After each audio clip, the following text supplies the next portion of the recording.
prepare to embark upon the darkest voyage into the unknown in the history of mankind.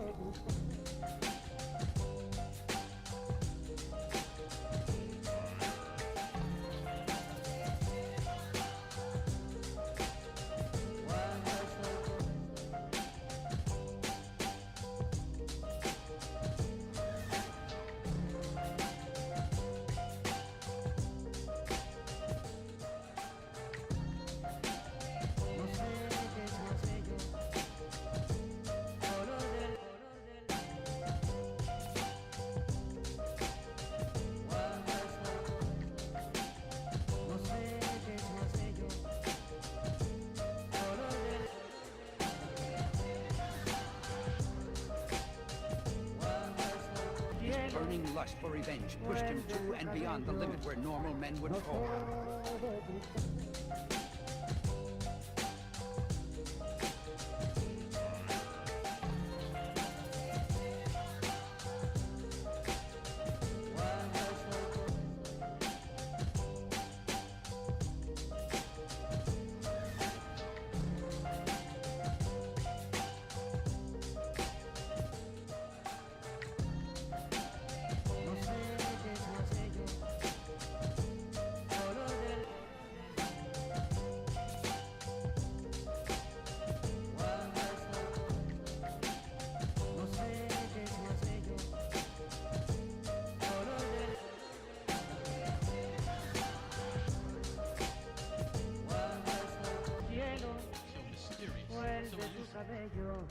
To track down the maniac behind all this.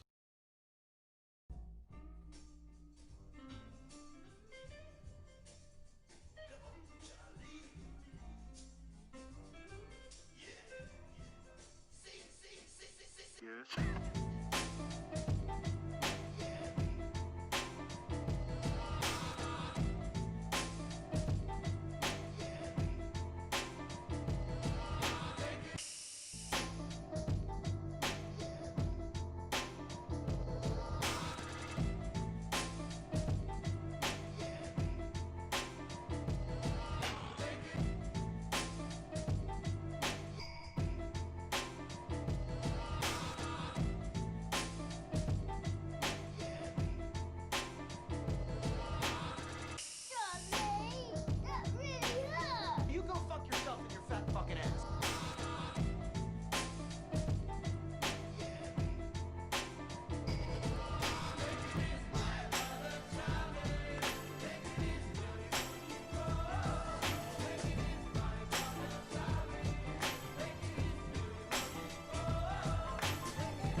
A few drinks and smoke a joint, Bubbles? Yes.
A few drinks and smoke a joint, Bubbles?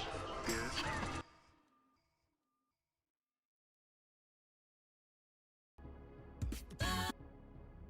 Bow wow wow wow wow wow wow wow.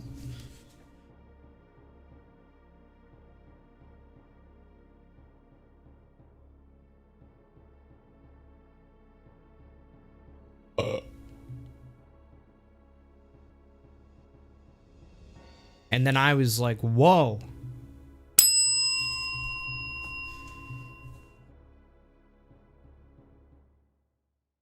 Yeah? You like that?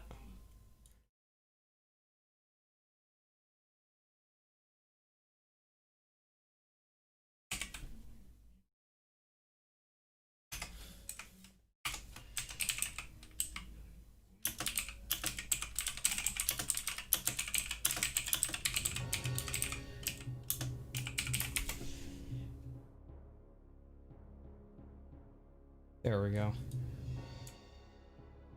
That'd be kind of nice. You cannot ring the bell and not press the nut button. Who the fuck do you think you are? Dictating my nut to me? I will press this nut, but not because you told me to. Because I wanted to. Nut. Thank you.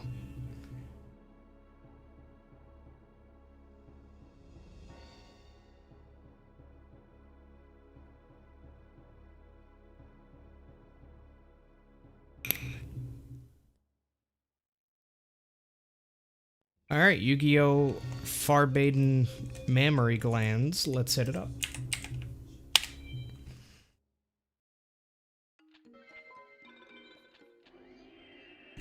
Nate. Nate, were you about to call me a bitch? Were you about to call me a bitch? 'Cause I don't think you were gonna call me a Bitcoin, because those are worthless now. So I think you were gonna call me a bitch.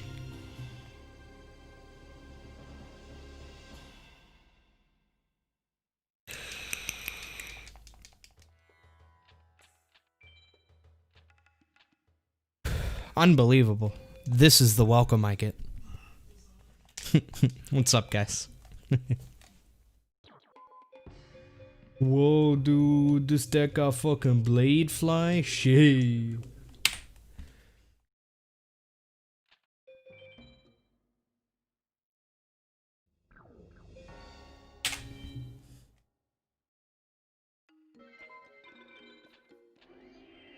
I am doing absolutely fabulously. How about you, Nate, and the rest of chat? How y'all doing today?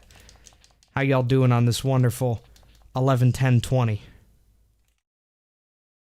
Or 10-11-20 if you're from incorrect parts of the world.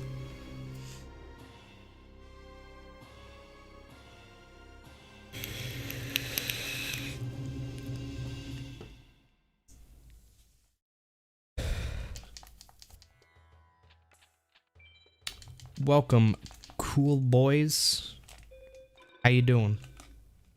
You sure that you're cool? Are there multiple boys behind the keyboard as we speak? If so, which boy am I speaking to at this moment, and how many other boys will I have the privilege of speaking to? But yeah, welcome. Yeah, that would probably be a good idea, Clumsy. Let me know how it goes.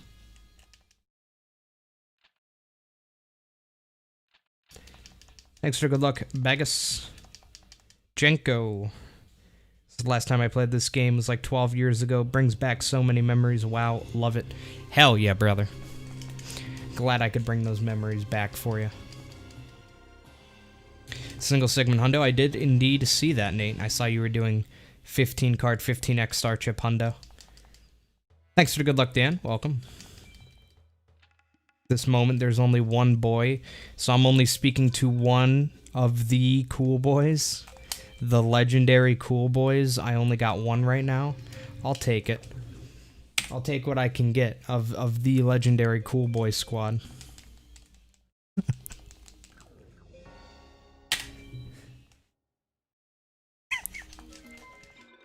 Studying for an exam, nice. Good luck. Why don't I check deck and Haishin anymore? Because I'm too lazy. I'm just genuinely too lazy to restart my emulator every time I get a bad deck. That's the entire reason. I'm legitimately giving up 20 seconds of free time save